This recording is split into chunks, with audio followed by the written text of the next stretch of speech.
Halo semua, selamat datang di channel Mata Film. Kali ini kita akan membahas film berjudul From Paris with Love yang diproduksi pada tahun 2010, di mana film ini sendiri bergenre action, bukan seperti judulnya yang kita pikir pertama ini adalah film bergenre romantis, tidak. Jadi film ini akan berfokus pada Reese, seorang agen asisten duta besar Amerika, dan rekannya Wax, agen FBI, yang diperankan oleh seorang aktor terkenal John Travolta dan kekasih Reese yang bernama Caroline. Sebelum kita mulai, coba luangkan waktu Anda untuk menekan like, subscribe, dan komen channel baru ini. Kalau bukan kita, siapa lagi? Oke, nggak jelas banget. Oke, sudah ada pertanyaan? Gaskan.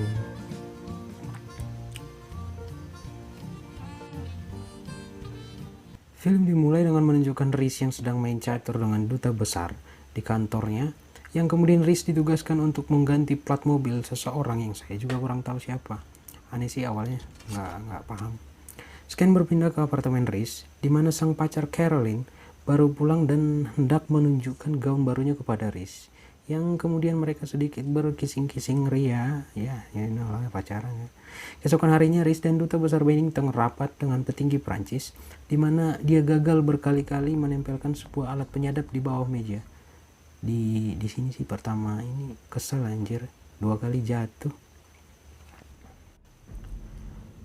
Malam harinya Reese terkejut ketika akan memasuki pintu apartemennya dan dia melihat cairan merah seperti darah apa ya yang merah yang ternyata adalah saus yang tumpah dari makanan yang sedang dipersiapkan Caroline. Saat akan malam, Caroline memberikan cincin yang katanya milik mendiang ayahnya kepada Reese sebagai ungkapan kasih sayang. Wah gila sih, di Indonesia cowok yang ngasih cincin. Reese pun tiba-tiba ditelepon untuk menjemput temannya Charlie Wax, yang seperti kita ketahui dia adalah agen FBI yang ditahan oleh pihak imigrasi karena membawa tas berisi kaleng minuman yang ternyata isinya adalah rakitan senjata. Dari sini sebenarnya kita tahu bahwa Wax ini adalah seorang agen yang pintar dan susah ditebak. Wax pun meminta untuk diantar ke sebuah restoran Chinese. Pada saat makan, Wax bertanya kepada seorang pelayan bahwa bahasa Chinese telur itu apa. Si pelayan menjawab tidak tahu karena dia adalah keturunan keempat. Seketika itu juga, Wax membanting dengan keras kepala pelayan ke meja. Ke meja? Kok. Dan tiba-tiba para koki yang biasanya memegang penggorengan kini keluar menggunakan senjata Uzi. Uzi tahu kan Uzi? Yang ada dual Uzi, yang PB pasti tahu. Terjadilah adegan tembak-menembak di restoran itu yang digunakan oleh Wax. Wax pun menarik pelayan yang tadi masih hidup dan bertanya di mana kokainnya. Where's the cocaine? Yang kemudian si pelayan menjawab tidak tahu, tetapi matanya mengarah ke atas seperti menunjukkan sesuatu, yang akhirnya Wax menembaki seluruh atap rumah itu dan blam, kokain berjatuhan seperti pasir dan lain sebagainya. Tatut.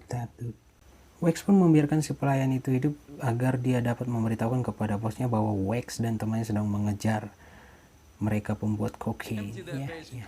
Dan Reese disuruh untuk mengisi kokain ke dalam vas bunga, pot bunga, atau tempat yang kayak Gucci gitu.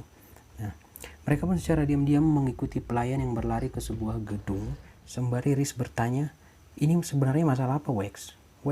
Ini sebenarnya masalah apa? Dan Wax pun menjelaskan kokain ini yang menyebabkan anak perempuan Menlum meninggal. Wow. Sesaat setelah parkir, mereka pun didatangi geng kawanan Asia dan Reese hanya berdiri ketakutan melihat Wax menghajar 4 pemuda sekaligus, men.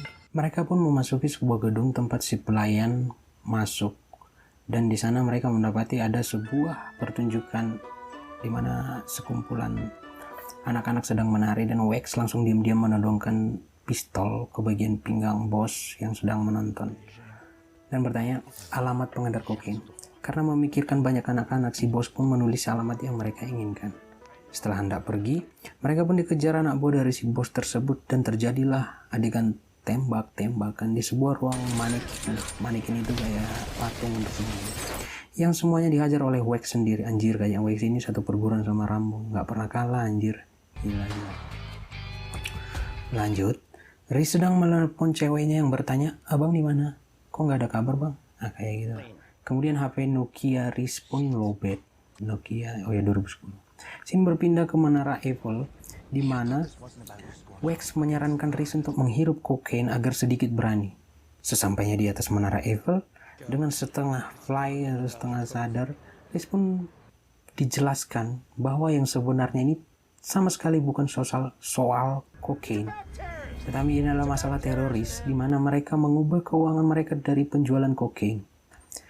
Mereka pun melanjutkan pengejaran ke sebuah penjualan kain dalam sebuah gedung, dan gedung ini juga dipergunakan sebagai tempat bordir atau prostitusi, dan memesan satu perempuan, yaitu hanya untuk Wax. Dalam lift menuju ke atas, sebelum pintu liftnya tertutup, Reese pun terkejut karena Caroline sedang berada dalam gedung tersebut dengan memegang beberapa kain belanjaan, dan pasti Reese takut jika Caroline berpikiran aneh terhadap dia. Anjir, ketahuan ya. Mereka pun mendobrak sebuah kamar dan mengusir Om Johnny dan Fanny yang belum sempat enak-enak. Reese yang ingin menjelaskan kejadian sebenarnya kepada Caroline pun merampas charger milik Om Johnny. Lumayan juga memang kalau untuk perempuan itu harus garang ya. Wax pun menyuruh Reese mengawasi orang Pakistan dengan tas besar dari kaca, jendela kaca maksudnya, sembari menjelaskan kepada Caroline apa yang terjadi, dan Caroline meminta agar Reese pulang dan mengajak Wax biar hanya untuk sekedar makan malam. Sementara Wax sedang sibuk dengan gadis sewaan di sebuah kamar mandi. Setelah itu, mereka melanjutkan pengejaran terhadap orang Pakistan tersebut ke sebuah gedung dengan dalih pertama ingin membeli seonggok atau seseruput, nggak jelas. Sesampainya di dalam gedung, mereka disambut oleh bocil-bocil yang memegang senjata. Anjir, bocil. Gue main kelereng waktu bocil ini. Pria yang mengantar mereka berpesan jangan menatap anak kecil tersebut. Tetapi Wax dengan penuh rasa penasaran menatap matanya, dan sontak si bocil mendorongkan senjata kepada mereka berdua yang diikuti oleh teman-temannya. Wax pun berkata, jika ada seorang anak kecil menundukkan senjata ke arahmu, maka lakukan apa yang dia inginkan. Mereka pun berlutut dan menyerahkan barang berharga mereka kepada anak kecil, termasuk cincin pemberian Caroline. Sesaat setelah itu, orang yang menjual kokain pun memberikan 50 gram. Dan setelah itu Wax menyuruh Reese untuk menjatuhkan kokain yang ada atau berada dalam vas bunga. Sontak semuanya pun berlari, karena di sana 50 gram itu adalah konsumsi pribadi, dan apapun yang di atas 5 kg ancamannya 15 tahun. Wow. Dan tersisa seorang pria yang memegang cincin pemberian Caroline. Reese pun menghajar pria tersebut dan mengambil kembali cincinnya. Mereka pun mencari orang bernama Yasmin yang dimata-matai dari apartemen Pak Tua. Setelah mengawasi menggunakan kamera, Wax pun melonjak ke apartemen bawah dari jendela dan membunuh semua orang di lantai tersebut. Sekali lagi, Wax in the hole. Sebagian dari mereka melarikan diri di lantai bawah, di mana salah satu dari mereka bertemu Reese, yang mana Reese langsung menurunkan pistol ke orang tersebut. Tetapi tak disangka dan tak dikira, pria tersebut tanpa takut malah mendekatkan mulutnya kepada pistol Reese dan menekan pelatuk pistol tersebut. Bam! Wax pun dengan sigap memperhitungkan waktu berapa detik untuk sampai di mobil dan menjatuhkan bom yang berbentuk rompi. Kayak bom apa gitu. Tepat sesaat para pria yang melarikan diri memasuki mobil. Pandai banget sih. Salah kemudian, Wax memanggil Reese ke sebuah ruangan yang sangat mengejutkan, di mana faktanya di sana terdapat foto-foto Reese. Scene berpindah ke sebuah taman malam hari, di mana Wax bertemu dua orang pria berjas rapi, badan gede, dan memberikan bukti yang mereka dapatkan di apartemen orang Pakistan tadi siang. Setelah itu, Reese pun mengajak Wax untuk ke apartemennya sesuai undangan Caroline untuk sekedar makan malam.